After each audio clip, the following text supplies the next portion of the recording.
Bien, d'abord, vous savez que le Premier ministre actif, Joseph Diongouté, passe pour une personnalité très pondérée, très modérée.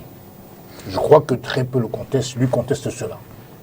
Eh bien, regardez un peu, cette personnalité très pondérée, très modérée, si j'ose dire, fait subir les attaques plus ou moins larvées de ce groupe que je n'hésiterai pas de qualifier de sanguinaire et de terroriste.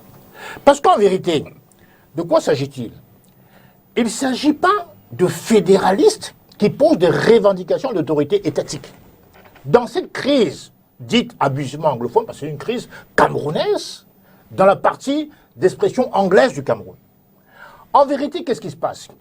Il se passe que, aujourd'hui, il y a des gens qui prétendent qu'ils ont un pays, un État, aussi virtuel soit-il, aussi imaginaire soit-il, qui s'appelle l'Ambazonie. Ils n'ont jamais dit qu'ils voulaient négocier. Et moi, je me rends compte qu'il y a une catégorie de personnes dans le domaine politique qui pensent que non, c'est juste des petits mécontents qui font la surenchère pour avoir au minimum le fédéralisme. C'est faux.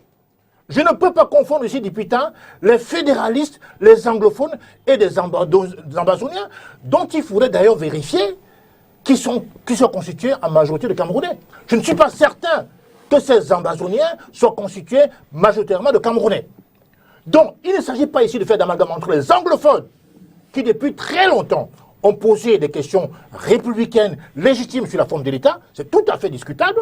Évidemment, il y en a qui sont pour le fédéralisme à deux États, que je rejette de manière radicale, parce que ça nous fait revivre les réminiscences de la période de confrontation entre anglophones et francophones. D'autres à quatre États qui seraient fondés sur un fédéralisme communautaire, ou plutôt communautariste, donc un repli identitaire, qui est abominable parce qu'on est en train de construire la nation, qui doit être consolidée en permanence. Moi, je serais partisan d'un fédéralisme à 10 États, qui repose sur les 10 régions actuelles. Mais c'est un débat qui est parfaitement républicain.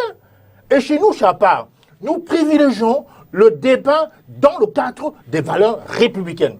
Parce que quand on a tout perdu, il nous reste le socle de la République. C'est là que les gens se retrouvent. Donc quand on fait l'amalgame entre les ambazoniens, qui sont des assassins et des barbares sanguinaires terroristes, et je n'hésite pas à le dire aujourd'hui, parce que quand on a des gens qui sont capables d'assassiner des enfants à l'école primaire, dont le plus âgé avait seulement 11 ans, je ne peux pas considérer qu'on puisse négocier avec eux. Si jamais l'État, d'ailleurs ils n'en veulent pas du tout des négociations, ils considèrent qu'ils ont un État, l'Ambazonie. Il ne s'agit pas ici d'anglophones fédéralistes, comme le Agbobala. Non, il ne s'agit pas de ça du tout. Parce qu'on va nous créer dans la confusion que les anglophones, ils veulent le fédéralisme, ils revendiquent. Non, il s'agit ici de sécessionnistes, dont des séparatistes. Regardez un peu le cas de la Catalogne. Monsieur Puigdemont Carlos est aujourd'hui en exil depuis au moins 5 ans en Belgique, eurodéputé. Il a été pourchassé. Et les Européens, à l'unisson, ont condamné la tentative de sécession de la Catalogne. Vous savez très bien. Donc ici au Cameroun, il y a encore des lobbies, c'est un lobby médiatique ayant pignon sur rue, qui s'amuse par moments à faire de l'apologie du terrorisme. Et là, c'est la vraie définition de terrorisme. Parce que quand les gens terrorisent la population, quand ils vont assassiner les enfants, égorger les femmes, on se souvient de Madame Florence Ayafort, quand même dans les vidéos. On ne peut pas considérer qu'on puisse négocier avec des gens qui prennent les armes contre un État. L'État ne négocie pas avec des entités, avec des groupes. L'État peut négocier avec un autre État, mais pas avec des groupes. Par contre, l'État doit dialoguer en permanence. Parce que c'est le rôle de l'État comme un parent. Un parent doit parler à ses enfants. Mais l'enfant sait qu'il y a une autorité à la maison qui est le père. Merci Célestin. Donc l'État a le devoir de dialoguer, certes, mais je ne confonds pas, pour ce qui me concerne depuis tant, dialogue et négociation. D'accord. Dans le cas d'espèce, quand on négocie un morcellement du territoire, la négociation est impossible. Et il faut faire comme en Chine. Quand la Chine a repris Hong Kong, ils ont imposé l'ordre et l'autorité de l'État.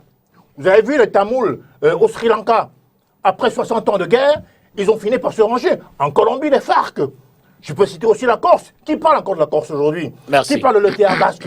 Donc l'État a une autorité. Même l'opposition, si elle arrive à prendre un jour les affaires, ben, il faudrait bien que l'État, à ce moment-là, qui serait dans la même opposition, ait de l'autorité. On ne peut pas jouer sur le morcellement d'un pays comme le Cameroun.